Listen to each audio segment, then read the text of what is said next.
The Grade Cricketer is a Twitter stream. It's about playing cricket at the grade level. Boys! Get a few today, did you? To be honest with you, I hate grade cricket. I went into to play for a team called the name escaped me. Obviously, sharing's always a big issue for young kids coming into a senior cricket team. I think it was like a women's league. A bit of advice for the player. That's what I want. I refer to the great cricketer here and I'll say, this'll do a little bit early. Hello and welcome to the Grade Cricketer Podcast. On today's show, summer truly begins this week with the Adelaide Test commencing on Thursday, which also means we're close to smoke, floods, bushfires and runs that make us feel safe and good. We're talking about three different blokes with concussion, injuries, batting orders, granddad losing his shit at Australia A, and are India actually good? England got the fuck out of South Africa pretty quick, but would it happen if Dada wasn't looming in 2021? New Zealand, the number one test team in the world, as BJ Watling goes past Alex Stewart. But can Pakistan stop New Zealand from making it back to Lords for the Test Championship final sponsored by Pfizer? Ian Chappell, a man who never lost a series as captain of Australia, is on the show to talk about tubbing with Ashely Mallett, meeting the Queen, Pucoksvki concussions, and Joe Burns. Hundreds all of our interviews, of course, this season are sponsored by Ponting Wines. You can get 10% off the price of a case of Ponting Wines using the code GETAFEW at checkout. Hashtag RCGZ involves meeting Steve Smith's dad, dad dynamics, watching your son play, and bumping into Indian cricketers. This episode is brought to you by Budgy Smuggler, where you can get all your Christmas gifts, your smugglers, your accessories, etc., etc. Use the code CHAMP at checkout for free shipping. That's budgysmuggler.com. And Manscaped, who are offering 20% off your purchase using the code TDC at checkout. You can also check out our Patreon at patreon.com/Grade Cricketer for more exclusive content every single week. My name is Ian Higgins and I'm joined by Sam Perry. Pezzy lad, happy summer to you. The summer commences on Thursday with the Test match cricket happening again. And to you too, and to you and yours, your possessions, the things that you own, the people that you own. Me and mine. Inside your head as a male. Yeah. The Test series begins in Adelaide. I like Adelaide. Adelaide's good. They like Test cricket, night test, pink ball, moving about a bit, doing a bit, did it, that kind of gear.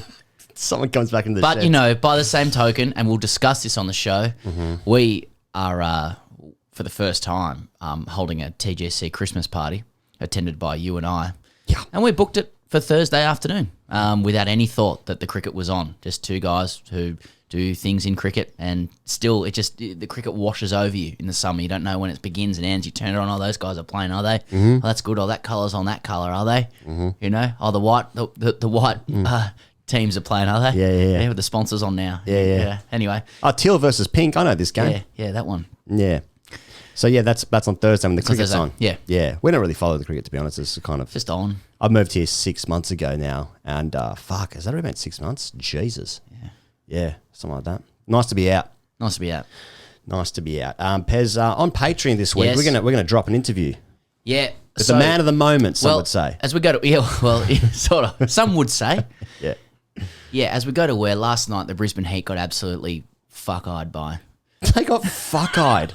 by the Thunder, Daniel Sands in particular. And, Yeah, their eyes were fucked. Benny Lachlan had a bad over. It happens. You know, he had a bad over. Happens to everyone. A lot of reaction to it, but he had a bad over. Literally taking more wickets than anyone else. You can literally say, like, oh, this never usually happens, but it happens to everyone. However, a few weeks prior to that, or about a week ago, we chatted to Benny Lachlan before that over. Yeah. Very sunny character, very happy disposition. He's funny. And funny bloke. Yeah, he's funny. To talk about the Brisbane Heat, who people, you know, can be scathing about. Sometimes rightly so, sometimes not. So we're going to drop that interview on Patreon. It's a good show. It's a good chat. It's a good fun chat with a guy who's done really well in the BBL. If you don't want to sign up, no dramas. It's just a chat. It's patreon.com/Grade Cricketer. Pez, the Australian Test team, who's going to play? That's all the conversations. Yeah. I don't know who's going to play. Yeah. There's been a couple of hints as the days have gone on. Couple of hints, but I still don't really know what's going on. And I don't think the players know what's going on. There's talk about batting orders. Every cunt's injured. I mean, fuck me. Yeah. It's all pretty brittle, isn't it? All comes unstuck. No Warner, one bloke. No Warner or no Smith. The whole thing. It's Yeah. a castle built on sand. I've seen this show before. Yeah. It's a good question who will play, because there's always a difference between who will play and who we want to play. They're two different Isn't questions. it? Two different, but as you sometimes know. people mix those things up. They can be confused. Like in my experience, when it comes to this country, Australia, when you spend weeks, months, years dreaming up hopes of, creativity amid chaos, progressive approaches to things or whatever, inspired ideas. Australia has this very, consistent ability to just stick with what we know, mate. Hard to get out and get in. And I'm talking about the Republic. Yeah, of getting out of the course. monarchy. That's right. If it ain't broke, don't fix it. I think Chappell talks about that, actually. He does, yeah. Don't fix it. We're happy with what we got here. Yeah. But I'm not happy with what we've got, I don't think. I don't know. I obviously never know what I am or what I feel. I'm just, am I my thoughts or am I a different entity? Who talked about that? Yeah, it was John Paul Sartre. That was Denzel Washington. Of course. Yeah. It could be both. In the movie Flight. We know. Am I my thoughts? That was Man on Fire. And one Man on Fire is... sorry, go on. Sorry. Joe Burns. So there's still conjecture of it whether he'll play or not, and it's kind of it comes down to the philosophical question. It's like, they like him in the group. Yeah. He looks good. He's got he's got a face for the baggy green. Yeah. He's got that right character for it. And Lang has hinted in the past, well, we like him. Get him among the test boys. Get him playing that credit card roulette that Tim Payne and those guys are playing, which isn't juvenile at all. No. But will he score runs if he's around the test guys? I don't know. Probably not. Well out of form, isn't he?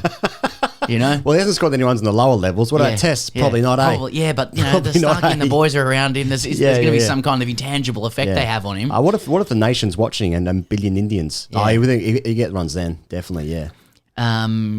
Who do I want? But who do I want? Who do you want? To play? Sorry, yeah, who do you want? And there's been some developments in the last couple of days. So obviously Moses came in for Sean Abbott as backup for Cam Green. So that was kind of the dog whistle of like, well, he's the backup if there's an injury to Green, who therefore is playing. So and it Justin sounds Langer like has said today that Green will play if cleared fit. If fit. So let's presume he's fit.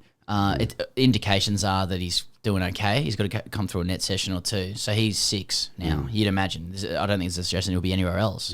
That means is it, let's say Harris is opening as well because he's in and about the squad. Well, what's interesting, our close personal friend Ricky Ponting, yes, he did a little graph. He did a graph. He had nothing to do with this. He just said his team, and his team was Wade opening the batting with Joe Burns. Yeah. Oh, okay. You want left, right. Yeah. That must be it. Yeah. So not for me, Ricky. Well, wouldn't be surprised if Ricky's talking to Langer and stuff like that as well. But what do I know? I like Wade at the top. I mean, I like it. You know why? Because I just think Wade's a guy that's like, look, there's going to be a few questions over who will be 6 now with Green coming in long term. Like if I was Wade, I'd be like, and as is my want, I'd like to be Matt Wade. Yeah. Top, you get a chance to bat in the top 3 for Australia. You get a crack at that. What if he hits 100?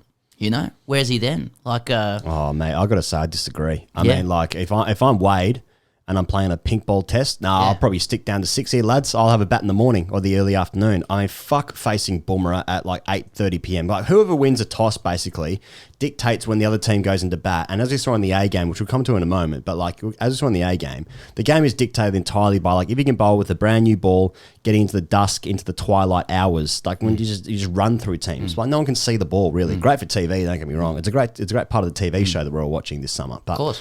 But if I'm Wade, I'm thinking, pretty happy with my Ashes hundreds down at 6 and facing, Southey and Bolt and Colin. But you could be batting in just at number 6 just as easily. Yeah, as you well. can do. You can do. Yeah. I suppose like it's just, pink ball 100 should count as double in the stats.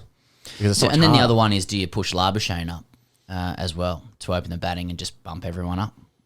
And have sort of less disruption to the makeup of the side. It's literally just bringing not Green for me. in. Yeah, not for me. Yeah, not for me again. Save that axis of 3 and 4. We worked that one out. We worked it out. 3 and 4 is good. Yep. Let's leave them. When was the last time Cricketers Australia are had a 3 superstitious and 4? guys. They need to feel things. I don't know. Cowan was talking on the ABC Grandstand podcast though, and he said like, well, he's batted both 3 and opener for Australia, and he's like, if Joe Burns is a walking wicket. Yep. You'd much rather just open the batting than come out at 1 for none as number 3. Like you'd much rather just prime yourself. Well, I'm coming in at this particular time. Yeah. Harsh on Burns just to presuppose he's a walking wicket, but he looks like that at the moment. Fairly or not to him. I also feel a bit sorry for Burns, who his you know, he was probably in better form when he was out of the side, it seemed like. And now he's in the team and the bloke can't get off the square, Yeah. you know. He's played himself out of a spot. Exactly. Yeah. Exactly. I mean, there was all this talk before and like, you know, Burns done nothing wrong. He's done a few things wrong since then. He's done a couple of things There's wrong. different ways of getting out. Well, You're that's the getting out thing. every way. That's the thing that you notice, isn't it? When you start, like, because he's always been quite vulnerable outside off stump in terms of, like, he likes to play his shots, but doesn't really know his off stump is. But then, like, in the second innings of the A game at Drummoyne, was it? He just missed a half volley on middle and leg because he's now bad. He's shifted across. Now he's, like, starting to move things. He's not doing the thing of, like, what every pro cricketer says when you get to a Saturday, you know, just watch the ball, don't think about anything else. Just don't do anything else. What's the Think best about way the to get out, or the best series of ways to get out if you're trying, like, to convince someone that you're not out of form? Because, like, there's obviously Burns. Oh, Yeah. Monty Panesar, like an got Apple some Watch is here again. Like, is it to get out every different way, like Burns is at the moment, or is it to get out the same one way? Like Harris flicked around the leg, caught it leg sleep. It's like, oh, you've been worked out, have you? Yeah. You know what I mean? There's you're getting out a certain way every time. Yeah. So wouldn't you like to actually mix up the different ways you get out? Yeah, probably. So it hasn't worked me out. It's just about 10 different ways of getting me. Because Bairstow... It's an eye thing. Yeah. It's... Because Bairstow in Test match cricket, I think he's going to come back into the squad for the Sri Lanka series they got in January. But, like, he just couldn't face the ball on the stumps, which seems an issue for an That's a international problem. cricketer. That is a problem. The stumps is a pretty important reference point in Test cricket. Famously so. Famously so.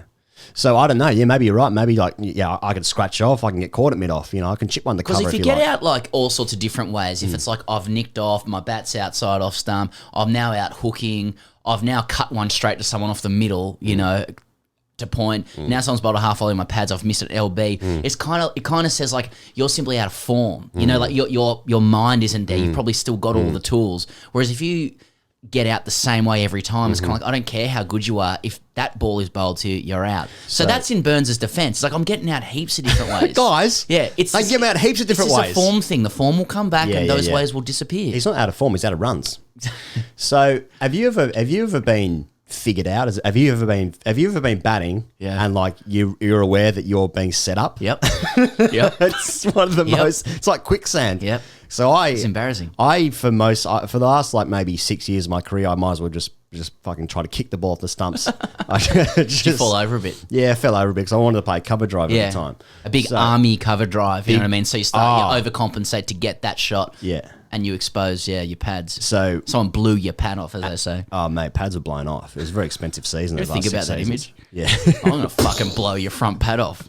Pads have Why is it dynamite. so in it. I aggressive? know. Why is it So aggressive. military, you know? Yeah. Fucking landmine in your pad. Bam, fucking blow that off. Yeah, so like I would get the one where it was like wide half volley. Yeah. Thank you very much. That's got me through the next. thanks. That's got me through the next 6 days before I get out again. Hit the cover drive, and then it's like, no, now I'm going to bowl an in swing. I'm just going to hit you in that front pad, and as soon as it hits, the ball goes Outie, back. outie, innie. Yeah, fucking so shit, so bad at cricket. Fuck. I got I got intimidated with bouncers in one game. And Yeah, and that's fair enough. It's scary. We'll talk about this hook shot and stuff as well, which is really funny. I think it's a weird conversation with how people are speaking about like techniques with hook shots and stuff. But Just get inside it. Yeah, I couldn't play the hook shot. I was protecting my head and I couldn't play, and I was afraid. I used to try to cover drive those. But I liked squirting the ball like through point. I don't say that. Yeah, no weight through it or anything like that. Just arms and hands behind square. Yeah, sure. And so someone just kept pinning me on the back foot, and then they throw up the wide half volley, just classic. And I just like threw the hands out, nick it, and I'm gone. Yeah. Anyway, let's talk about us. That's our show. Now, are you excited for? I mean, looks like Green's going to play. He's sort of come from nowhere. It feels like Green. Yeah, but he's going to play. Like if he gets cleared. Oh well, yeah. I mean, I don't know if we've mined anything more in the last few weeks. I'm very excited about Green playing. I'm frothing. I'm salivating. I always worry about anyone, whether it be Coley or Green, having to bat at 9 o'clock against Yeah, I'm worried about international bowlers. It's just like, What are you worried about specifically? Them not looking good. No, well, I don't know what I'm worried about specifically because it's not. I mean, we saw last year when Wade was facing Wagner at night, The composer. the composer, and he was just fucking letting the ball hit him. Yeah. Like, how does that not hurt? Good entertainment, though, isn't it? Good to watch. Cricket's a Good to watch. TV show. Yeah, as long as Minority Report isn't on another channel. Flick over now to watch a great cricketer. Get through Minority Report for half an hour. Then American Dad. American Dad. And then after that, go to bed. Now, Alan Border has had some comments recently. Mm-hmm. As I'll sort of lead this into the A game as well, but he wasn't happy with Pat Cummins missing Australia games. So Cummins was rested for the T20s, wasn't he? He missed the last ODI game. No, the ODIs. He missed all of them. He missed the three Didn't and he play the first ODI? Maybe he didn't. I thought he was gone for the whole thing. Maybe he's gone for the whole thing. That makes more sense. Yeah. So he's missed 6 games for Australia because he's resting after the IPL. Yeah. How do you feel about this? Oh, mate, I think about it a lot. Yeah, me too, eh? A few people from that network now have suggested that, have like kind of blown up. I'm not sure whether Alan Border is like speaking on behalf of his network necessarily. He obviously wears a few hats. I wouldn't be surprised if AB, close personal friend AB, was just, being the great angry grandfather that we want him to be, just saying he should play for Australia. Yeah. But it does underscore the idea that cricket is a TV show, and network executives are casting these characters, and they want to cast the characters, and they're like, Cummins is a lead character, Cummins is DiCaprio, Cummins is DiCaprio, Cummins is Wahlberg. Isn't this interesting in terms of how because Cummins is a bowler and he has missed heaps of games. Yeah, we had to wait. I think we should not push Green either. We had to wait Cummins years. Maybe we have to wait, Cummins years for Green. But anyway, carry on. Yeah, we had to wait. So I'm saying Cummins is probably the head candidate to replace Payne as captain in a year's time. Yeah, 18 months time. And if he's missing heaps of games, he plays every form of cricket. Is that a bad thing? It's not a good thing. It's certainly it's a great thing. No, it's actually good, mate. Yeah, it's actually really good. Yeah. Oh, do you think this might undermine his captaincy aspirations? I'm literally just spitballing that. Yeah. I haven't thought about any. Well, he's an all-format player detail. as well, isn't he? Yeah. I don't know. But he wouldn't captain because... But if he doesn't captain the short form sides, then maybe he's eligible to miss those games. Yeah. And that's maybe null and void. Now... But can I just say on Border, he also blew up at Alex Carey as well, and the way they played. I'm all for it. I don't think it was I don't think it was particularly valid criticism. I just think there are a couple of guys just trying to get in the side. They're not like a team, Australia A. Mm-hmm. But I love Border being angry. It makes me feel safe. It's what he really thinks. I don't like the genteel Alan Border on commentary. I want real opinion from him. I want him to blow up.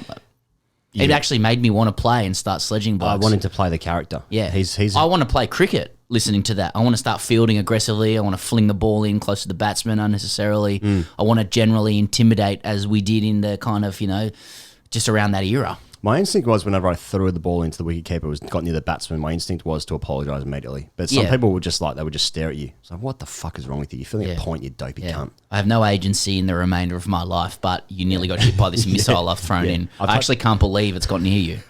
I've touched the ball twice in the last 45 minutes. I need this. Please, I need this. You meant such was my lack of confidence as a cricketer. Even when you mentioned before someone bowled you a wide half volley and you thought thank you very much. I thought for all the boundaries I hit, I never thought thank you very much. I was just surprised. I was like, whoops. I hit a 4. Sometimes you ever play a shot? I just wish I had that. Oh, thank you very much. No. Don't bowl there, man. Okay, well, let's give him a bit of GST on that. A bit of mayo. Yeah. Fuck, mayo's the greatest word for side mouth shit, isn't it? Yeah. Mayo. I give it a mayo. But you ever play a shot and you're surprised that it hits the middle of the bat? It's like, oh, mate, all the time. I was in a terrible position to hit that. I played heaps of shots. I was surprised it happened. I'm not kidding you. Anyway, what you're referring to is Alan Border just absolutely gave it to the A team for how they folded against India in India 8. The SCG under lights. That's the first. That's the first. It's the first touring team against A game at the SCG. Very niche stat. Yeah. But one thing that was, I think that might have triggered this was what's now known as the Harry Conway incident. Who obviously gave a very good interview for our Patreon. It was very funny. So for those who haven't seen it, Bumrah's bowling around the wicket to Harry Conway, who's batting 11. It's about 8 o'clock at night. No, it must be later than that. It must be closer to 9:30 because it's in the last 5 overs of the innings and the day. And Australia are 9 for 105, I want to say, 9 for 100 chasing India's first innings score of about 270 or something. They're miles behind the game. Bumrah's bowling around the wicket to Conway, and he's peppering him. Hits him in the head. Conway immediately signals two hands. I'm doing it to the camera now for our YouTube audience. Nah, come like fucking. Let's just get off here. Declare. He signals out with Kerry. Declare. I've had enough. And they later claim he was calling for medical assistance. Medical right? assistants came onto the field. Yep. They gave him a concussion check. So we can't say that's what Conway he wanted the declaration definitively. We can't. No one has said that. I'm saying But got two eyes, mate. I know what he wanted. He wasn't yeah. saying no if Kerry was declaring. He was doing he was doing the thing that I wanted to do every time someone bowled short to me. Yeah. Get me off this field. Verbally. And he gets the check from he gets the concussion check, gets the all clear. He's batting. You're all good to keep going, mate. He's batting now. What's the chap's name? First class debut, Victorian. Oh, Patrick Rowe. Patrick Rowe, yes, Patrick Rowe, 19-year-old Patrick Rowe, who's been subbed in for Chris Green. Fuck Cameron Green and Chris Green. Jesus or Chris Green. Eh? Fucking, he's got subbed in for Cameron Green, who got hit in the head whilst bowling. Yeah. Also off Bumrah. Patrick Rowe played under 19s for Australia, wicketkeeper. Yeah. He's been subbed in. Now he's batting at 9. He's batting with Harry Conway. He hits a single to the leg side, and Conway is now at the keeper's end, and he just starts running for a second run. That like as the ball's coming in. As the ball's coming in. Kind of like choosing to run after the ball's been thrown in Shane Warne cricket. Yeah. I think.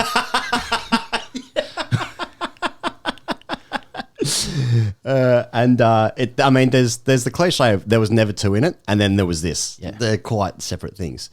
And he could probably almost make it back by the time he stops and turns. Meanwhile, Patrick Rowe at the non-strikers end is just like he's just taking his single, and Conway is run out by the length of about half a pitch, something like that. Yeah. And then it's like, it really like you just gave up just then and just gave your wicket away. Bit confusing. Brendan, Julian, Kerry O'Keefe on commentary. They're like, now what would you think if you were the team? Fair comment. If you were their teammates, what would you think if you saw that? And then he then gets checked again overnight.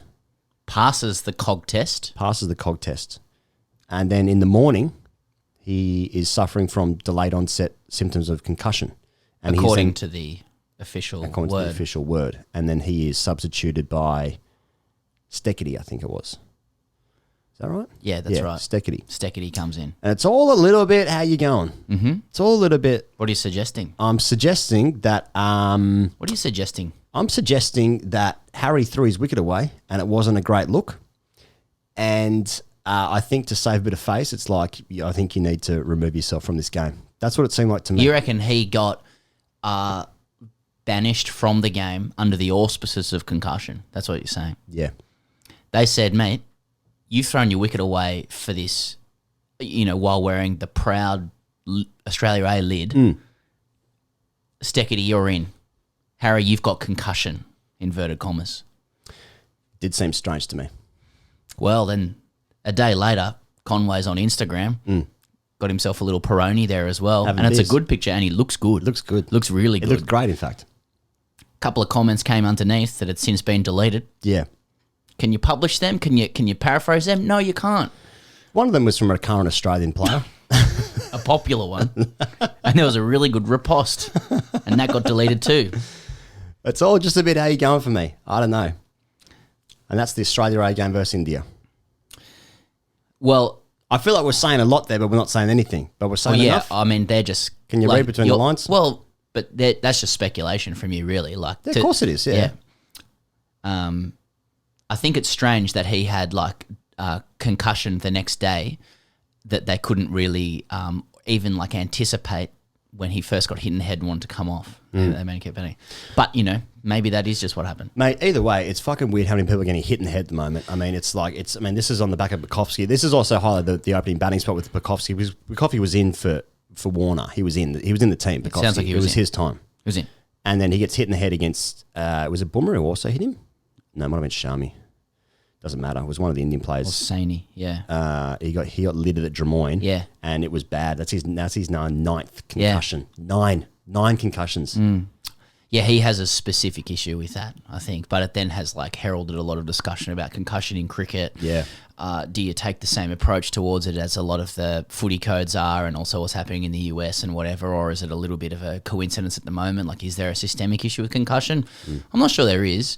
And then, yeah, you had Malcolm Knox, one of the great and revered sports writers and writers generally in Australia, do a piece, Sydney Morning Herald, the Age 9 papers, whatever you meant to fucking call it. And he actually got dicked by the headline hard. Yeah, Malcolm Knox. Yeah. Because it looked as though he was arguing that the bouncer should be outlawed. Now, if you read the piece, a lot of mouth breathers don't read the piece. I felt Malcolm was more saying it will be outlawed, and he also said that he would miss it. But he's saying he believes that it will be by sheer force of pressure and public health necessity because of the damage that it's doing to people's heads. I mean, and Cricket Australia, it's a very complex legal kind of question, these sorts of things, and public health question that comes down to questions, like very important questions about personal responsibility and awareness versus, occupational health and safety and the responsibilities that an administration has to a player.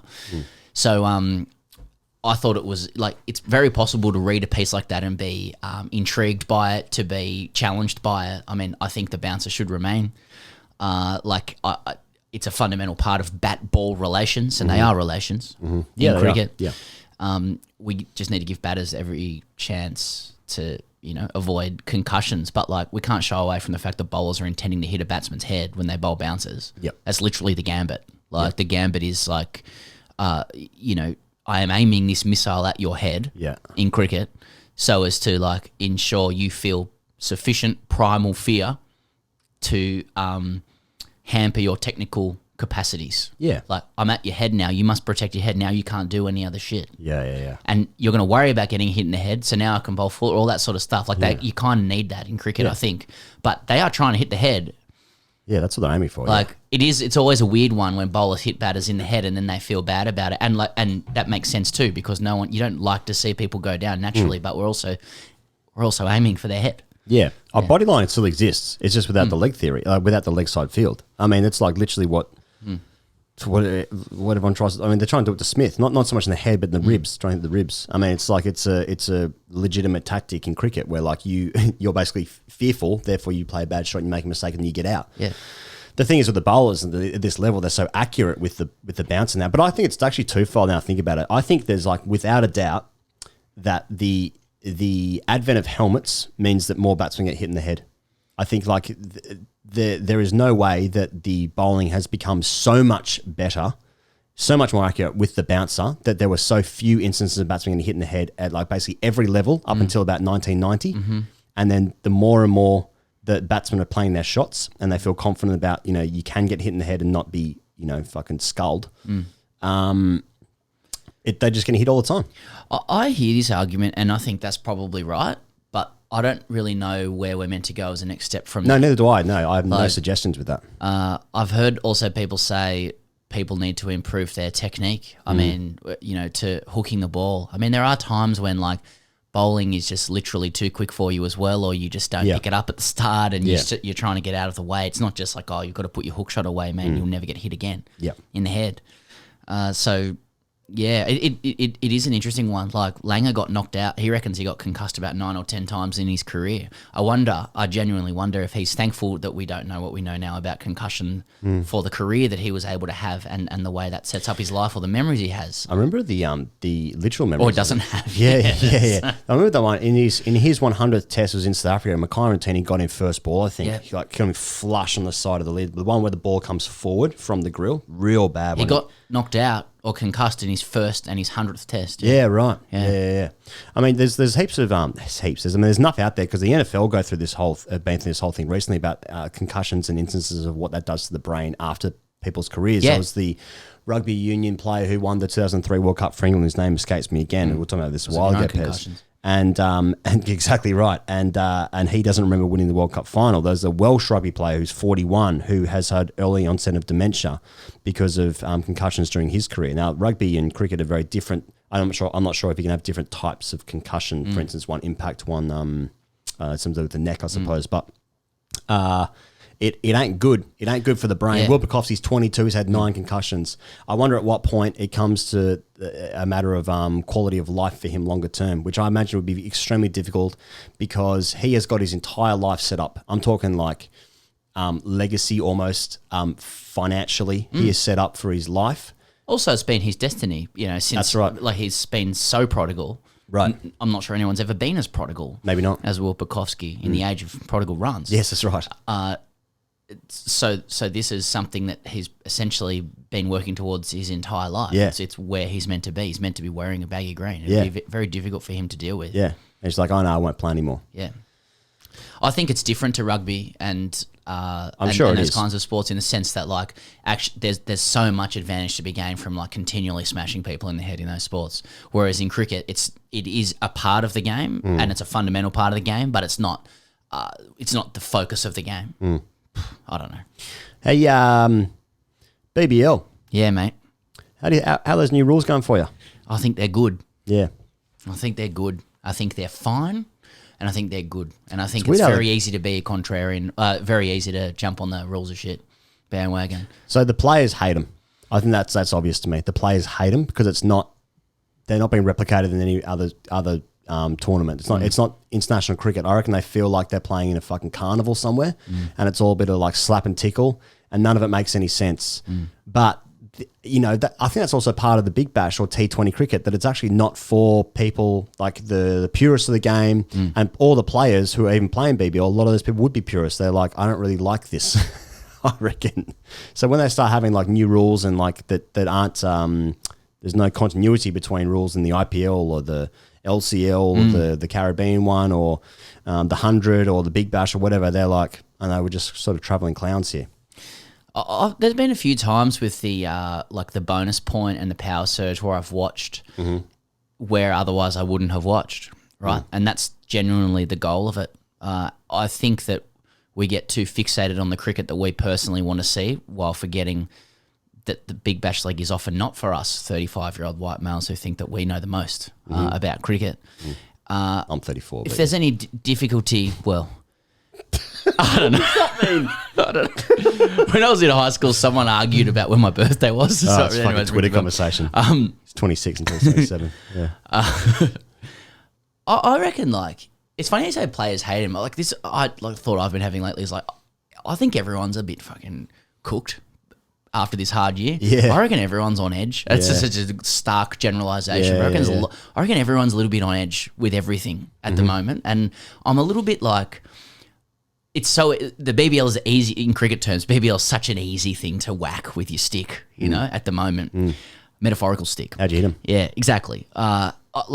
If there's any difficulty I'm having with cricket at the moment or whatever, like it's not to do with cricket itself. It's just that it's that general sense where everything just feels a little bit dystopian watching cricket at the moment, or sport generally. And I think the BBL, it just kind of gets amplified with the BBL. It's like, well, hang on, a few years ago, it was Renegade Stars and 100,000 people at the MCG. What went wrong? It's like, well, just give them a little bit of rope this year, I reckon. Like we're at Hobart, they're half-filled stadiums. There's some weird like backing soundtracks, or are there? I don't know. There's a laughing track. A laugh track like Seinfeld after certain clubbies get out. But like, a lot of the overseas guys can't come because there's literally a pandemic. Players are in bubbles. They're going insane. It's sucked to be in those bubbles, especially for the ones who've been going in and out all the time. I just think everyone just needs to give everyone a little bit of rope. I reckon that like the BBL new rules are fine. My life goes on and it doesn't impact my keenness to watch the cricket in any way. Sometimes it's been good, but like all the X Factors failed. It's like just no one's used it yet. It doesn't change the game. It's like the coaches haven't used it. Maybe they will, but get over it if they haven't. You know what I mean? I completely agree. And just for one more thing, and finally, like I just feel like so many of the people who are smashing the BBL, on some basis that it's not, that it's not protecting the integrity of what the BBL is, are probably the same people who hated the BBL starting. Like to begin with. Oh yeah. I'm a purist. Yeah. Yeah, so Chris Lynn and Dan Lawrence, who played for they played for the Heat. They played for the Teal team. Last night, Monday night game, they were playing against the Thunder. The night before, Chris Lynn and Dan Lawrence had a BBL bubble incident in that they went out to a bar and have a beer or something. They came across, which they were allowed to do, but they came across other members of the public. I can't remember the last time there was actually a case of COVID in the ACT. Hence why they're playing these first games in Hobart and the ACT. However, they had to socially distance from the teammates and from the opposition and stuff during that game, but they were allowed to play. It's fucking weird. These bubbles must suck so bad. Yeah. You know, like I remember like the beginning of like hotel quarantine stuff outside of cricket. And it's like, yeah, but they're staying at 5-star hotels. Literally in some states, you can't even open your hotel door to receive food. It's fucking like, it must be so grim. These players have got families and stuff. And I wonder as well with the players, like not liking the rules, if it's a bit like, oh, I kind of just want to spend some time with family, to be honest. Probably. And I don't like the rules for the reasons I said before, but also like this whole thing is just weird and it's a bit fucked. And there's an A game and there's a test match and there's grade plays in every BBL team because there's no players left. Itself. Yeah, like the Australian team needs about 37,000 players in it in case there's all these injuries because they're playing all the time. The A team's got to look after India, right? So you get a couple of grade guys in as well, and then we get the shits because it's like sometimes I feel players. like every time I listen to a BBL criticism, I just sort of ask myself, like, well, what's the alternative and, like, what's the premise of what people are saying? And sometimes I feel like we get a bit spoiled where, like, unless the BBL is sold out and has the best players in the world and every game basically is close, then something's wrong with it. You know, it's like, well, that's just not how sport works. Sometimes, as we've said 1,000 times, I roll in like Blobby after the fucking day of Test cricket. I put on the TV which colours are playing, and I mock the commentators because we all think we could do it better than everybody else, and that's the ritual. Yeah. And we still get that this year when COVID is more rife around the world than anywhere else. I'm just going to take this one to be probably a little bit grateful for it. Hey, Chris Lynn gives it a whack, doesn't he? Big forearms. It's a big ball. Okay, we've taken. Oh, by the way, Dan Sam's batted really well. Yeah. Ben Lachlan bowled badly. Yeah. It happens. That happens. Some other good stuff like Tanveer Sanger, good bowler. Peter Hatsoglu, I think that's how you say his name. He's a club who's come in, bowls well. He's good. A couple of guys have come on. It's all right. It's all right. Well, when we start losing games due to smoke, then we'll know. That's an issue. Yeah, Jordan Silk, good fielder. Carry on. A good bat too. Okay, we've spoken way too long about all these things. We're going to run out of time between South Africa, England, the West Indies, and New Zealand, all that stuff. So perhaps another time, because we are going to speak to Ian Chappell, who gave us a very generous amount of time speaking to him. Yesterday, we spoke to him. We did speak to him, and of course, we do this for Ponting Wines. Of course, yeah. Was it a suggestion we don't do it for these for Ponting Wines? I suppose it may be implied if we don't say it. Good point. Are they doing this for Ponting Wines still? I know we'd get a load of correspondence. Yeah. I love that thing of like influencers, man. I've been getting a lot of messages about, no, you fucking haven't. I've been getting no messages about what socks you wear, you stupid. The only messages we get are from people who are telling us stories about what happened to them on the weekend, and usually their dads are involved. And we appreciate those messages. Or any updates about Cameron Green's height. That's so I'm true. still fascinated. I need to measure him. Someone get a measuring tape. Literally measure him in this studio if we need to. Yeah, so now, this interview with... you get 10% off Ponting Wines, is what I'm trying to say. If you use the code GET A FEW at pontingwines.com, or you just type it in? Type it into Google. People know how to find it. That's so true. Why does everyone have to be so If you listen to a specific about podcast, that? you can find it. Just type in Ponting Wines. There will be a link. For God's sakes. Of a plug. Happy with that, Rick? Get a few. Ian Chappell. Here he is. Okay, here goes. We just go guest after guest, and it seems like it's test captains only on this show, and that won't last for a long time. That's just a maths thing. But here's some numbers for you. 75 tests, over 5,000 runs, 14 tons, 26 50s, 20 test wickets too, nearly 20,000 first-class runs. Not only that, he was one of Australia's greatest ever captains, never lost a test series as skipper. Few people looked better with collar up, buttons undone, and that's how I'll be imagining him this summer as he analyses the summer with ABC Grandstand. I'm talking about Ian Chappell. Chappell, an honour to have you on The Grade Cricketer. Thank you very much. Chappell, if I can call you that as well, I sort of feel like I can. Yeah, sure. What's your relationship to grade cricket? Well, I often said to the guys in the test side when I was captain, you always need to remember that we're all club cricketers. That's where we've come from. Okay, some of us get a bit higher up the pole, but in the end, we're all club cricketers. So it was important. The other thing that I've always said about club cricket was that the first two games of the season were the most important, first two club games, because usually, well, certainly in Adelaide, we play two before the first Shield game. And, my ambition was to get 100 in one of those at least, and that I felt set me up for the rest of the summer. You knew if you got 100, you knew your feet were moving well, your concentration was there, and it just, even though it was club cricket and you might be playing a test match in a few weeks' time, it still just set everything up for the summer. So those are the important things. My regrets from club cricket, all the fun we had winning as an Australian side, I never ever won a club premiership. Pretty tough. We spoke to your brother Greg a couple of weeks ago, who was talking about his first club game when he was 12 or 14 or something like that. I mean, how old were you when you first graced, first of all, club cricket, grade cricket, and then when did you crack first grade? Well, if Greg's talking about A grade, he wasn't 12 or 14. No. That would have been schoolboys. And the thing about it was called district cricket in Adelaide at that stage. So you had to play for the club in the district where you lived. But your years in the schoolboys counted for, once you got past a certain stage, I can't remember now whether it was 5 or 10 years, didn't matter where you were living then, you could continue playing for that club. So I played for Glenelg schoolboys when I was 12. And I don't know how many years I had with them, but I did. I had 1 year when I retired in 75-6. I had 1 year with North Melbourne, playing club cricket there. And then when the compromise came about, I played for West Torrens in Adelaide because the guy who was president of Glenelg Cricket Club made a pillock of himself and tried to do everything he could to make sure the World Series players didn't get a game of club cricket. And I think his attitude would have been totally different if the three of us had still been playing for Glenelg. And David Hook's club, West Torrens, their president genuinely tried to get Hooksy a game. And I remember saying to him, Darryl Wood, I said, Darryl, if I ever play club cricket again, I'll play for West Torrens. And by that stage, I was living in their area. So there's the three clubs I played for, mostly Glenelg, but one season North Melbourne, one season West Torrens.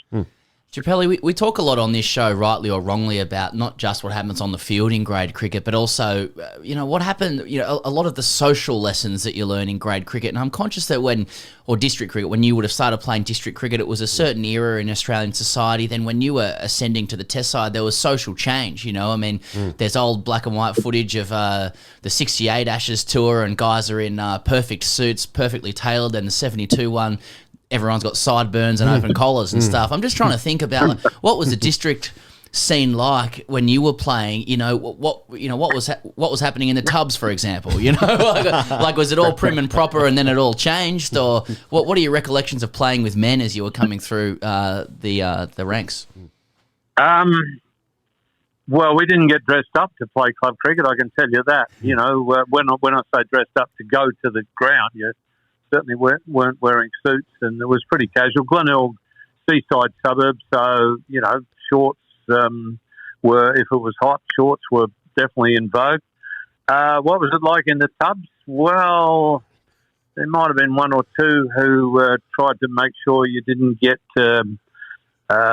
athlete's foot, as they called it, or they reckoned the usual cure was some warm water on your foot when you were under the showers. You didn't always know where the warm water was coming from.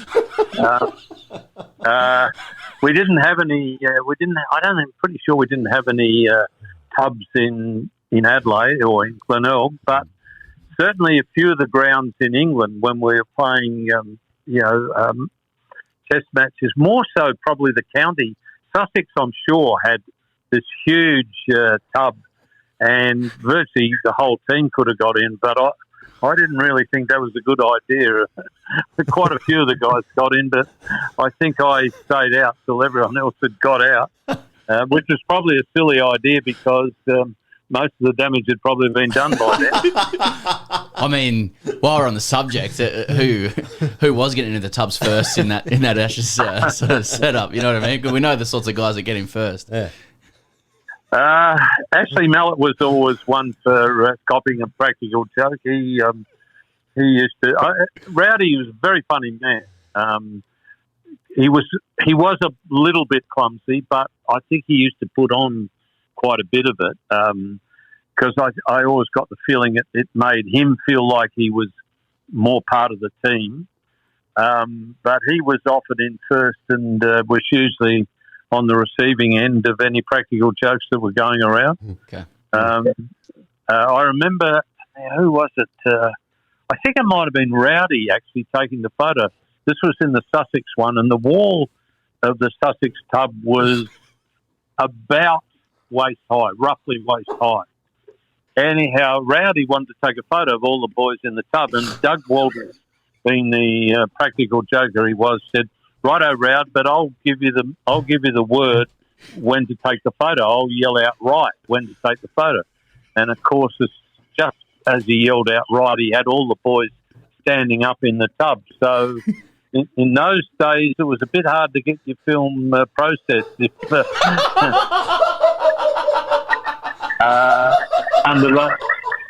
under those circumstances. So I don't think those photos ever came out for Rowd. Oh man, I'd give a lot to see those photos. Yeah, yeah. We're talking there culturally as well. Changes over time. It doesn't really happen anymore. In fact, I can't think the last time that an Australian team was introduced to the Queen. But I mean, you met the Queen a couple of times, I'm sure, Chappell. I mean, what was the anticipation like? From the players as you're introducing your team to Queen Elizabeth. Well, you're talking to a Republican here, right? I probably wasn't as dyed-in-the-wool Republican in '68. In fact, '68, I was just happy to be in the team, and by '72, obviously I was captain, and I'm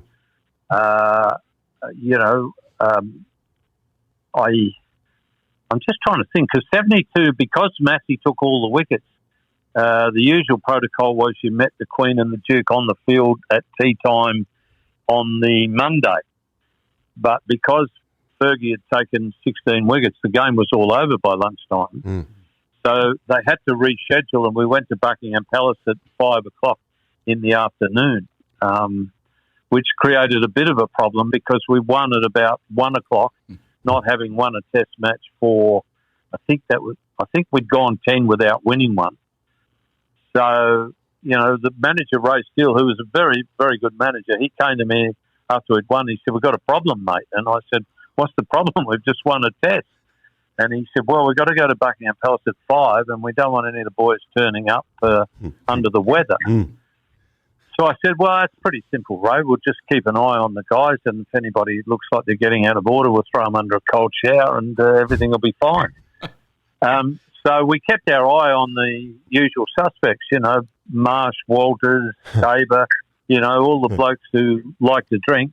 What we forgot to do was keep our eye on the teetotaler, Dennis Lilly, who, with a bit of encouragement from Rodney and myself, we got him having a beer after a test match because we told him that Ray Lindwall and Keith Miller always, put something back in. "Oh, Lindy," because he really admired Lindy. "Oh, did Lindy have a beer?" "Yeah, mate, certainly." So by that stage, and I've said to Rodney many, many times since, "Mate, we created a monster. We should have just left him a teetotaler." But anyhow, because he'd had a few by the time we got to Buckingham Palace, and when I introduced him to the Queen, instead of the usual "How do you do, Your Majesty," we got "G'day," and then Ray Steele was taking the Duke around, and he said "G'day" to the Duke exactly the same as he said to the Queen. So, but then so it must have been '75. I remember being up in the committee room and having a chat, about a 20-minute chat with the Queen. And I must say, I was very impressed with her. I mean, it's only the position that I have a problem with, not the people necessarily, because I've got a lot of time for Phil the Greek. I met him, or probably one of those occasions, but I met him properly at Sir Garfield Barwick's place in Canberra. This was probably about 74, 75. Anyhow, I was captain, and they weren't serving beer. They were serving all the fancy, sherry and wine and all that sort of stuff. And when I played, I only drank beer, and it was a hot night in Canberra, and I was really busting for a beer. And I eventually saw Bob Aston, who was the speaker in the House in New South Wales. I saw him in the corner with a pint of beer, and I went over to Bob and I said, "Mate, where'd you get the beer?" And he said, I've got my man here. And he called him over, George, I think it was. George, he said, "I think the young fella here needs a beer. Get him a beer." So he came back with a pint. So there's the two of us in the corner having a pint. Suddenly I get this thump on my shoulder, and I turn around, and it's the Duke of Edinburgh. and his exact words were, "Where did you get that bloody beer?" And I said to him, "Mate, Bob, here's your man." And Bob called his guy over, and the next minute there's the three of us in the corner having a pint of beer. So, as I say, I don't have any problem with the people. It's just the position and having to bow and treat people as being above other people. I mean, if it's someone like Fred Hollows or who's done great work, I'd be quite happy to bow to him. But somebody who's just got the position by birthright, well, I have a bit of a problem with that. Amen. Chappell, I feel like captaincy is the best way to sort of understand how you played the game. How much of an imprint do you think your captaincy and approach has had on modern cricket in Australia, and do you have a view on what the current team should do post-Payne? Well, I don't know how much impression I had, but the captains, the two captains that I admire greatly since myself I should say the modern day captains, Mark Taylor and Michael Clarke. And the reason I say that is because they both did something that I thought was critical to captaincy, particularly Australian captaincy, and that is they tried to win the game from ball number one. And I thought that both of them were tactically and psychologically very, very good. I think Mark was a leader as well as a very good leader as well as a good captain. I don't think Michael was such a good leader, but he was a very, very good captain on the field. So to me, that's one of the critical things with captaincy. I hate captains who try to get into a position where they can't lose before they really try to win. That really annoys the hell out of me. Where should Australia go after Tim Payne? Well, there's not too much around that's obvious. And what I will say here is one thing that really gets up my nose is the situation with Smith and Warner. Now, I think Smith's crime was greater than Warner's. You're the captain of Australia. You walk past two guys who you think might be planning something untoward, and you say, "I don't want to know." Well, mate, I've got some news for you. It's your job to know. And if you think it's going to be detrimental to the team and to the game, you've got to put an end to it. So in my opinion, Smith's crime was worse than Warner's. So I don't understand how Smith only got 12 months ban from captaincy and Warner got a lifetime ban. Either they both got lifetime or they both got 12 months. To me, it had to be the same. And, I think Warner would have been a very good captain, but we're never going to find out. Right, Shane Warner's often cited you as his favourite person, in cricket to talk about the game with. I mean, do you think he might have been Australia's best cricket brain to have never captained the country? I got 3 candidates for that job, for that title. Keith Miller, Neil Harvey and Shane Warne. I used to, after I'd retired and I moved reasonably near Keith, and any excuse I got to go and visit him because he was my cricketing idol growing up. And mind you, I think he was, at my time, he was everybody's idol. But any excuse to go to Keith's place and have a chat. And I must say, I was embarrassed at times to think that I captained Australia and he didn't. And Richie Benno, if Richie said it to me once, he said it to me 100 times. Keith Miller is the best captain never to captain Australia. I think I got a lot of respect for Neil Harvey's cricket brain. I think he had a terrific cricket brain, and probably if he hadn't moved at the critical time, moved from Melbourne to Sydney, he probably could have got the captaincy. And Warney, the thing that stands out in my mind with Shane Warne, there was a Super 8 tournament up north, I think Townsville and probably mostly Townsville. Can't remember what year. Anyhow, Victoria were playing WA. Victoria in the field, Warney's captain, last over, Western Australia need, I think, 6 to win. Victoria need 2 wickets. Now, you can imagine you've only got 8 players, so you've only got 6 fielders, with bowler and keeper. So you're not going to defend 6 runs in the last over. So what does Warney do? I think he had a couple of slips and a short cover, and he got the 2 wickets to win the game. And it was so exciting. It was in the middle of winter. It was so exciting that when I got back to my hotel, I rang, and the games were played at night in Australia. I rang Richie in England in his London flat, and I said, mate, I have just seen some of the most exciting captaincy, and it just happened to be a leg spinner who was the captain, and of course Bernard's got very excited about it.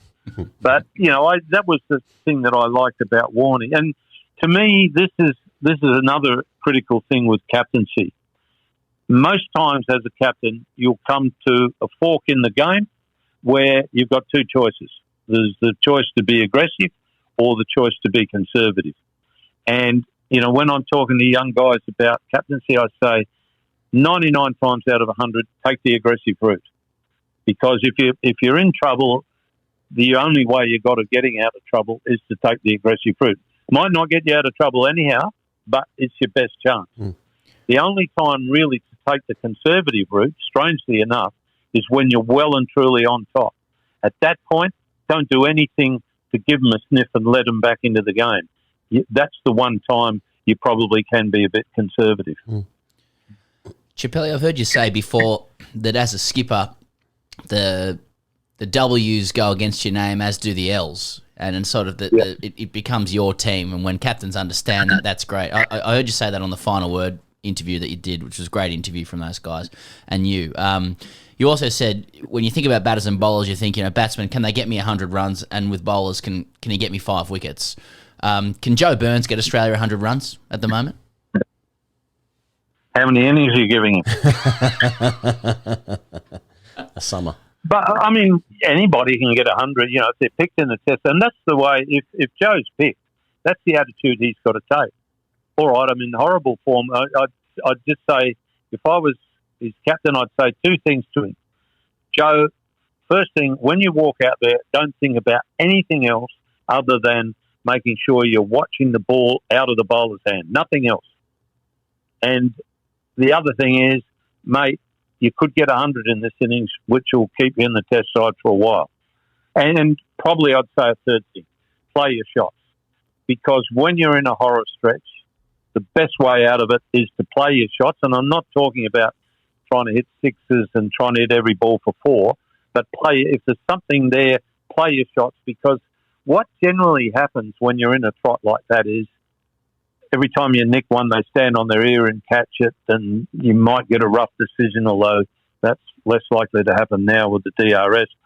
But my theory was you play your shots, and if you nick one, someone might drop you if it's flying hard, and that might just be the thing that gets you started again. So, if Joe gets picked, those are the three things I'd be saying to him. Mm.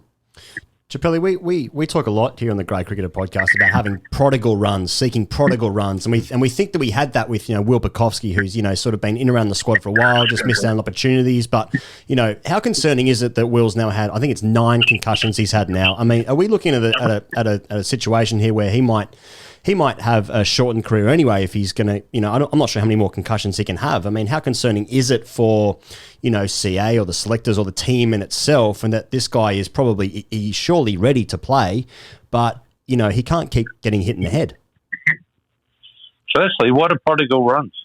Well, prodigal runs are just someone who's young and just looks like they're going to score 1 million runs for Australia. Like someone who was a prodigy. Yeah, prodigy. And then their runs are going to be prodigal. Yeah.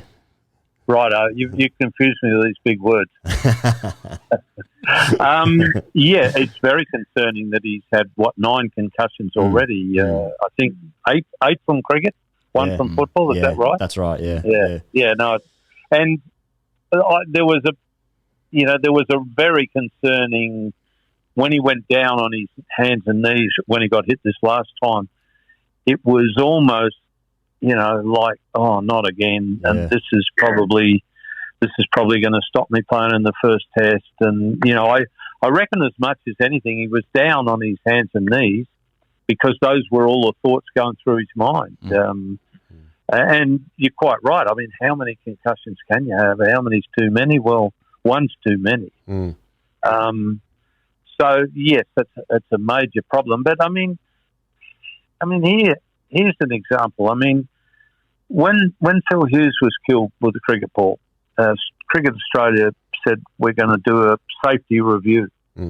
Now, I asked James Sutherland, who was the CEO of Cricket Australia at the time, does this include technique, the review? And he said, it was a terrible answer he gave me. He said, I don't know. And that was a shock to me in the first place. But then I said, well, could you find out and let me know? And he never got back to me. So I then found somebody else from Cricket Australia who checked up, and they came back to me and said, no, it doesn't include technique. Well, what a load of bollocks. I mean, how can you be thinking about safety and not include technique? Technique is the best way to avoid getting hit in the head. I played 16 years of international cricket, probably nearly 20 of first-class cricket, and I never got hit in the head. And there was a reason for that. Now, I saw somebody say, I think I was reading it today, talking about how in the old days you had a vested interest in not getting hit in the head, and they were dead right, because it was going to bloody hurt if you got hit in the head. But, to not include technique in a safety review to me is ludicrous. And now there's talk of, once again, going through how they can make it more safe and less concussions. Well, for heaven's sake, put technique at the top of the list. Chappell, you're with ABC Grandstand this summer, and I know people often describe you as forthright as a pundit and a commentator. I wonder how much of that is a reflection on how overcautious so many others are around protecting their relationships and the various opinions they have. I know our experience in the press box is you'll quite often get great punditry from people who are off air, but they won't sort of say it on air. Commentary is a sort of practice that every punter seems to have an opinion on, and things they could do really well, and you've seen it all across TV and radio. What do you think of the state of cricket commentary in Australia at the moment? Well, I mean, firstly, I'm my mother's son. Jean had plenty of opinions, and she was quite prepared to state them. And I think she passed that on to me. Those genes on to me. I thank my lucky stars that I came along as a commentator at the time I did, because David Hill, Channel 9, and Brian Morelli at Channel 9. David was the producer who, basically, along with a few others, set the blueprint for how cricket was going to be covered on Channel 9. And it's a blueprint that's still pretty well used around the world to cover cricket. But the reason why I say I was very lucky is because they had a lot of time at that point.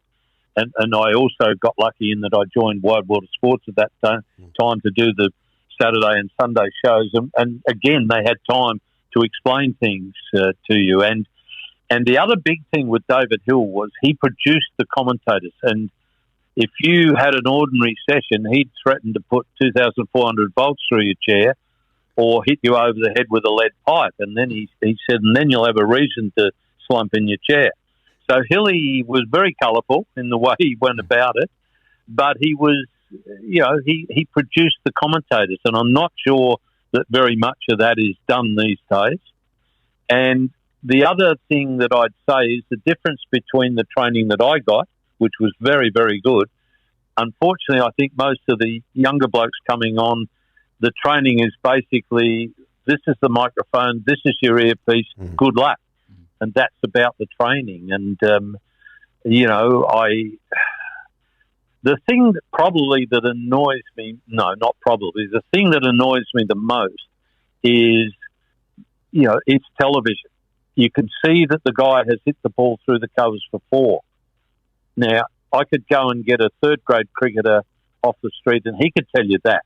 Yeah. But if you've played international cricket for 10, 15, 20 years, you've got to be able to tell the people more than that. You've got to be able to tell them why things are happening, what's likely to happen in the future. Probably the greatest compliment I've been paid as a commentator was by a guy called Patrick Murphy from the BBC. He was mostly radio, and I'd worked with him on the radio a little bit, mainly being interviewed, but I did one season with the BBC on radio with Patrick. And at the end of the series, Patrick came up to me and he said, "Do you know what I like most about your commentary?" And I said, "What, Pat? Nothing." And he said, "No." He said, "You tell us what is about to happen rather than what has happened." And to me, that was a compliment that I really enjoyed. And that should be your job. If you've played a lot of international cricket, you've got to be able to tell people what you think might happen, and you've also got to be able to give people insights. So, people, if I'm sort of down the dog park walking the dog or in the supermarket, somebody comes up, "Oh, I love that insight you gave us," or "I love that bit of knowledge that you passed on." And that also comes from watching a lot of sport on television. And, I'm a big, I played a lot of baseball and I love watching the baseball. And I think I know quite a bit about the game of baseball. But when I hear commentators tell me something that I don't know about the game of baseball, it really makes the telecast just that little bit better to watch. So, when I'm hearing that, I'm thinking to myself, that's got to be part of my job as a cricket commentator. Chappell, you've been very generous with your time. Once again, we've asked for almost double what we said, so we really appreciate it. And thanks so much for the chat. All the best this summer with ABC Grandstand. And, we're going to have to obviously clip up what you said earlier around Ashely Mallett and tubbing and photos and put that in our intro tune. I think a lot of people will enjoy that because it's a bit of a weird show we do. So, you've told us so many great insights about captaining Australia, but that'll be the thing that stands out. So I really appreciate your time, Chappell. Thanks a lot, guys. Really enjoyed it. He goes, "Christmas is here." Well, not quite. There's still a little bit of time to sort There's yourself some out. time. Have you sorted out your presents? No, I haven't. Nor have I. No. Yeah. And I said I would. Yeah. But then every year. What's the date today? The 15th. Yeah. As we go to work. Yeah. It won't be the 15th forever. It won't. Sun's out. No, it won't. Sun's out. Yeah. It's getting up to 35 in Melbourne now. Mm-hmm. Getting that real dry heat going. That'll be the same around the country. Just Absolute about. day for it. Yeah. And that means water comes into play. And when water comes into play, so does Budgy Smuggler. You see Budgy Smuggler around a lot now, don't you? Yes. It is the smuggler of choice, particularly for elite athletes and elites, political elites. Yes. They don't show themselves in smugglers as much, but I believe the data suggests it's true that political elites do indeed smuggle more than use any of the competitor brands that we are forbidden to mention. Nor can I remember their names. Because you're going to see them more because a lot of the test match players wear them, don't they? Yeah. And you see them like at stump cam. Yeah. You get this all the time. And the main question is, why are the whites so see-through that I can see Budgy Smuggler? logos. But it just goes to show that people prefer Budgy Smugglers. They get in the water, you go Budgy Smuggler. Again, if you want a present, the $10 to $20 gift range, you still want in for Secret Santa, Budgy Smuggler again. All sorts of accessories there. Do your own logo. We're not even going to give you suggestions this week. You can custom design whatever goes on that bad boy. If you want a shirt, a couple of loud shirts coming in this year. Do you notice that the sort of fashion for shirts this year for men, he goes, is a little bit more of a free-flowing one, a bit more forgiving on the old torso if that rig is in a sloppy condition, as mine is. So I'm happy with that. And Budgy Smuggler will look after you there. And wonderful friends of the show, all Australian made. I don't know what other, I mean, it's a good package that they offer. It is a good package that they offer. As a business. If you ever see Budgy Smuggler, there's some pop-ups from time to time, don't they? Yeah. If you go to one of those pop-ups, I recommend thanking them for their support for the great cricketer. Whoever the designated employee or employees are. Yes. Or Budgy Smuggler. Give them a pat on the back and don't contravene social distancing issues. They could also sledge them and be like, can you guys stop, so then they just don't get any money anymore?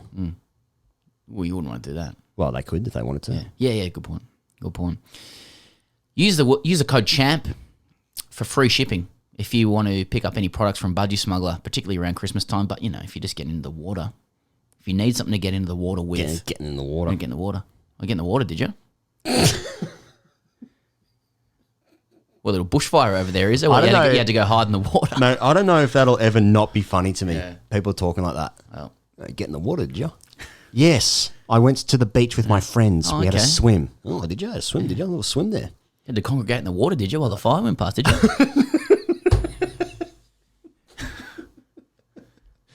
Dark. Hey, so you can get all that and more at Budgy Smuggler. I don't know what's wrong with Australia. BudgySmuggler.com. And Manscaped. And Manscaped, Pezzy lad. Last week we were quite loose, or 2 weeks ago quite loose, talking about our great friends at Manscaped because we get passionate about them. A little tighter today. Okay. Support for the great cricketer comes from Manscaped, who is the best in men's below the waist grooming. Manscaped offers precision engineered tools for your family jewels. Yeah, I would agree with that. They're best on ground. In the 3-2-1s, they're getting the 3 points from me. Jingle balls to the walls, fellas. Listen up. Untrimmed pubes are a thing of the past. It's time to gear up and get yourself the gift of shaving this holiday season. I am talking about Manscaped Perfect Package 3.0. Fuck, you delivered that well. That was just me talking. Yeah. I've hurt my balls before when shaving. Yep. Oh, yeah, who hasn't? Absolute bloodbath. Oh, really? No, but it does, really hurt. Do you overshare just then? Mate, I've never fucking cut my balls so deep that, like, there's blood everywhere. Yeah. Jesus Christ. You haven't had a bath of it. No. Hey, and you been in the bath again? Absolute bloodbath in you. Yeah, just I cut my using Dad's razor? Cut my balls. Yeah, Dad's little dual razor there. Oh, got a bit of mould on it sitting outside. As you were telling me about earlier, I've got no idea about it. Anyway, I'll look after the boys. That's why this revolutionary company, Manscaped, has redesigned the electric trimmer. Their Lawnmower 3.0 has proprietary advanced skin-safe technology, so this trimmer reduces cuts on your nuts. It's also waterproof, so you can use it in the shower. So get that bad boy in the shower. Yeah, trim up. That's where mine lives, in the shower. Yeah. And you use it in there? I should probably do the same. Well, I'm not just leaving in the shower, then I use it in the living room. That was a one-time thing. I was experimenting with some stuff. I also think it's a great present. It's got to, many of our female listeners out there could be looking for their, a little. We do have many female listeners. A little something for, their +1 in their life. This Perfect Package 3.0 also includes the Crop Preserver, an anti-chafing ball deodorant and moisturiser. I'm so happy they sponsored this show. It's literally grooming your balls. Yeah. You already put deodorant on your armpits. Why are you not putting deodorant on the smelliest part of your body? And yes, your balls stink. Life's good. Did you ever put cologne on your balls? Listen, no, but I did accidentally put Denkrub on them 15 years ago, a long time ago. How did that happen? I don't know how it happened, but I remember it was the most excruciating pain I've felt. No doubt. Gwen Stefani. Have you felt that pain before? I No. don't recommend it. I had to No. run a bath. I had to run a bath and sit in it. Fucking hell. Yeah. Danker rub. Yep. I'm so sorry, man. All good. It's just I remember, I learnt the hard way. I remember going to a couple of Year 9 house parties back in the day, maybe spraying a bit of Lynx Africa down there, just in case you might meet someone. Yep. Yeah. Yeah. Oh, is this Lynx Africa? You know it. I always thought Africa smelt better than Java. In the Oh, Lynx hell yeah. range. Oh, hell yeah, yeah, But Lynx yeah. Africa is kind of the pin-up deodorant for still smelly Year 9 locker rooms. But it was an upgrade on Java. I'll give you the tip. Because it wasn't even antiperspirant. Right. Lynx isn't even antiperspirant. What's Lynx called in the UK? I don't know. Someone was sending it in. Oh, I made a mistake last week as well. Oh, yeah? Yeah, I said that Australia's never had a good squash player. Fucking hell, I got some feedback on that. And rightly so. Some bird called Margaret never lost a game for 80 years or some shit. Margaret Gardner. I don't know. No, it was Heather Mackay, I think. Margaret Gardner's the old vice chancellor at RMIT. Heather Mackay. So, Are we still on Manscaped? So, mate, just to get this right. Yeah. You've just nobly corrected a mistake of yours. Yeah. And then forgotten the name of the person. Well, who because that actually any good. shows how little I care about fucking squash. Unless it's pub squash. It can be a nice little mixer for your Good point. for Anyway, drinks. these products smell good. Yeah, okay. Their back to that. manly scent is attractive and will help set the mood, if you know what I mean. And I do know what they mean. And also, if you get the perfect package, you're going to get a pair of Manscaped boxers. It says that'll keep your junk feeling fresh all day. I'm about to throw up here.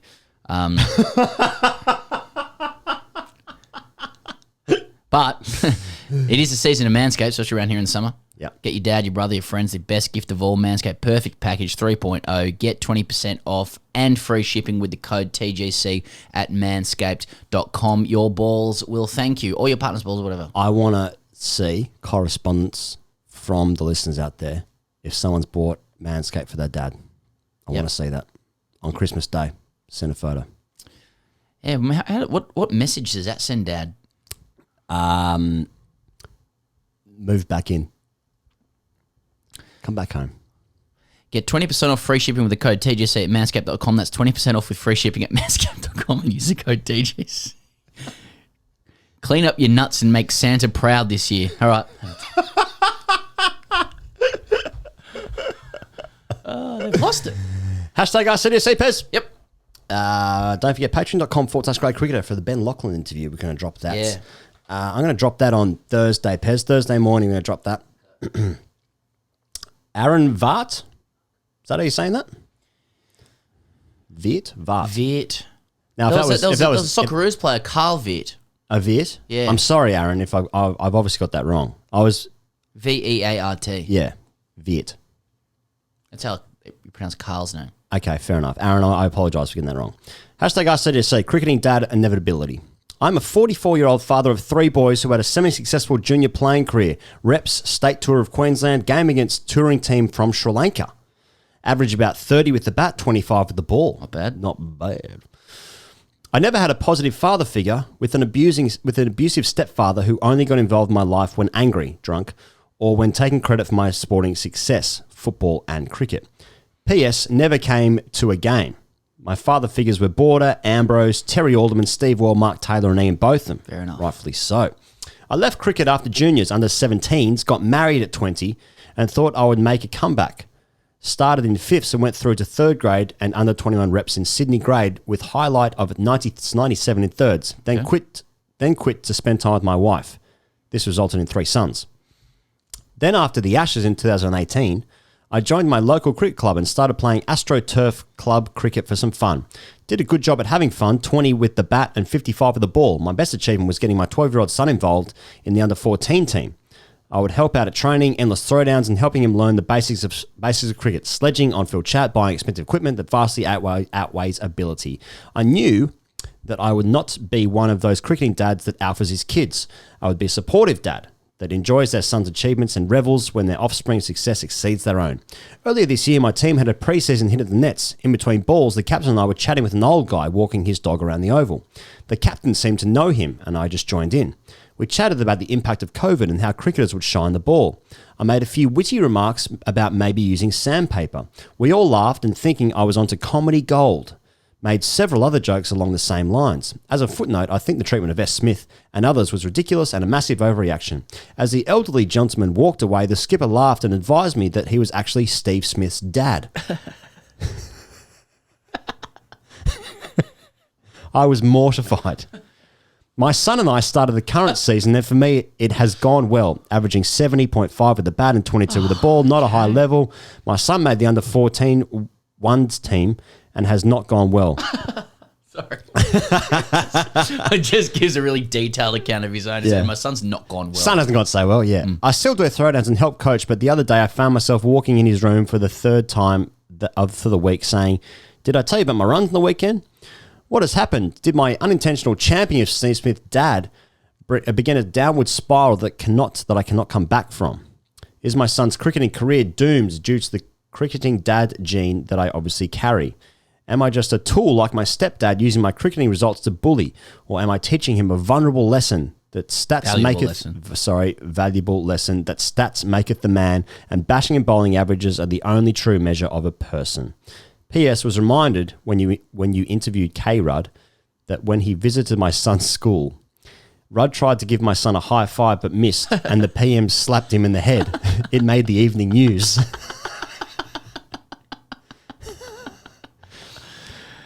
Okay. Hey, great question. And that's pretty funny. That's pretty funny that he's basically... If true. done it. I suppose if true comes with everything that happens on this show. Yeah. You know? Yeah. And we were one of the great stitch-ups. I believe. Yeah. If the skipper's going, "Man, you know who that was?" Yeah. No? You probably saw him in the press conference. Yeah, Smudge's dad. Yeah. Yeah.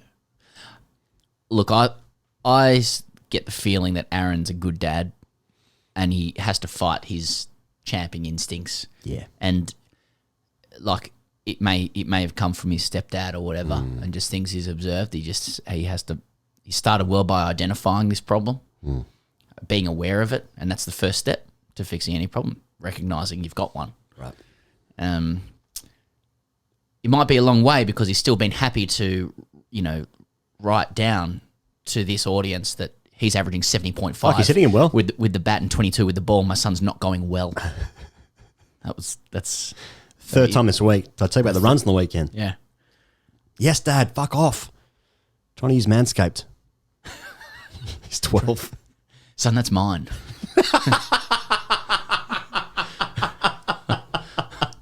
Oh, God. Yeah. Waterproof, though. Yeah. So, yeah, what I hope isn't happening, Aaron, is, you're trying to have it both ways. You're trying to alpha your son, and you're alphaing him, but coming across like you're self-aware about it as well, which kind of takes the edge off it. Does take the edge off it. A self-aware... like a self-aware alpha guy is basically a dickhead who knows he's a dickhead. You've got less excuse once you know that alphaing is a phenomenon that he's unhealthy. He's aware it's unhealthy. He's got to start working now. Are you conflating alphaing with being just a dickhead? Yes. 100%. Okay. Yeah. Yes. Unequivocally. Because those are two different people for mine, the alpha and the dickhead. Okay, let me be clear. So, like, the alpha male is a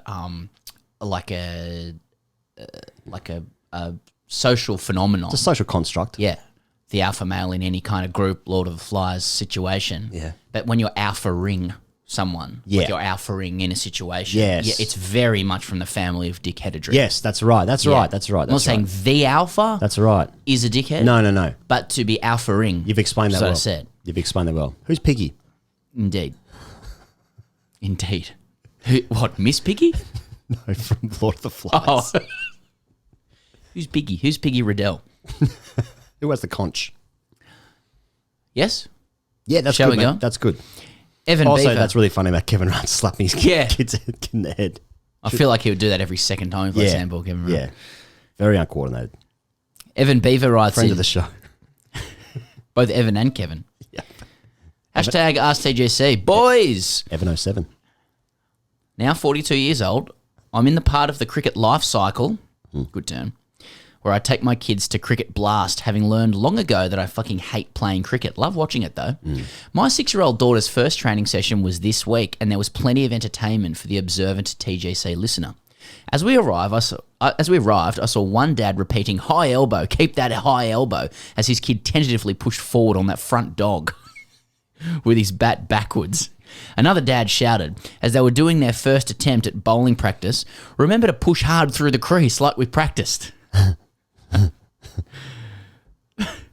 Another was wearing a worn baggy blue and swelled up when the good cricketer there recognised Oh, it. fucking hell. Would that be like a New South Wales cap? Someone's wearing a New South Wales cap. Baggy blue. Like Baggy blue. you worn your baggy blue to cricket blast. Which means he's got a baggy green. Yeah.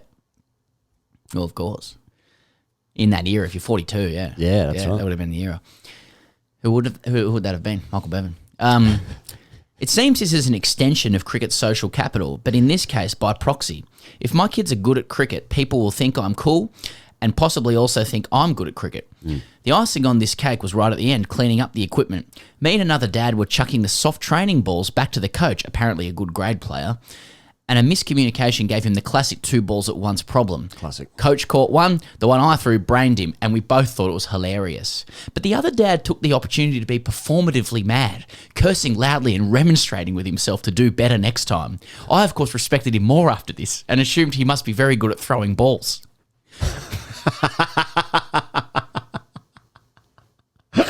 You must be very good at It's this. great, if you're performatively angry, then Yeah. people think you're good at that That's thing. right. Fuck. Yeah. My question then is this: how do we stop this cycle of violence? How do dads stop making the cricket mistakes of our fathers? Can we even? It's an interesting question. Now, I thought, Pez, you might be in a better place to answer this as being a father of 2 boys.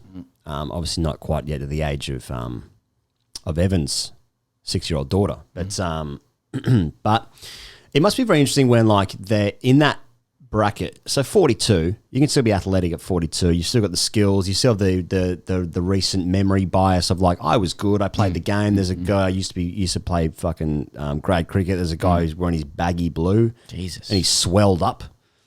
Different to welled up. That's he's swelled up. He's got a bit of blood. What would concern you more? He's got a bit of blood in the old boy. That concerns me way more. You recognise my baggy blue that I'm wearing? I'm now got a semi-erect penis. Yeah. Or what if he starts crying as he gets recognised? That's both. He was crying and erect. You recognise me? That is how a lot of cricketers at that age would react. That actually would get me through most of the pandemic, I would have thought. So there's got to be a real weird dynamic between the dads of just trying to suss out who's going to coach the team. Are you qualified to give my daughter, my son advice? Thing, it's the catching test we always talk about. A lot of people they speak a lot about the game or whatever. Just throw them a set of keys. All of a sudden, as you do. I've seen you do that. I have too. to. It's called the catch test. You catch. You can judge a lot about a person about how they catch or the lack of ability to, or throw as well. And so the main question, And I've always said that. how do dads stop making the cricket mistakes of our fathers, and can we even? If you believe in attachment theory, he goes, and I know you do. Yes. Then we can't. We can't stop making the mistakes. The underlying assumption of attachment theory is that the quality of our early attachments profoundly influences how we behave as adults. We unconsciously internalize a model of how to be a parent as we are growing up. As we're growing up, yeah. And but then again, I was like, I thought I'd type into Google, is attachment theory true? Yeah. And, there was a couple of websites saying, if you go to therapy, particularly this therapy, with this particular website and make an inquiry, then, after maybe, 5 to 10 to 15 years of consistent therapy, mainly daily, you might be able to make a dent in that. Yeah. So, therapy, if you want to stop making the mistakes of your father.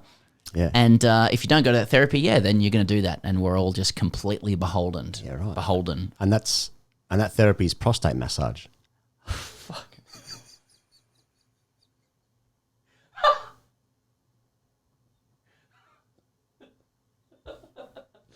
Which was the most surprising thing. I haven't even started the summer yet. Fucking hell. All right. That'll do for this week. Join us on Patreon for more of this stupidity. Thanks to Ian Chappell for coming on the show. Wonderful guest. Thank you, as ever, for all of you lovely people out there watching and listening and writing in each week. I really do appreciate it. So we'll see you guys next week. Go Australia. Or Come India. on, Australia. Or- Walking in with a bowler. Walking in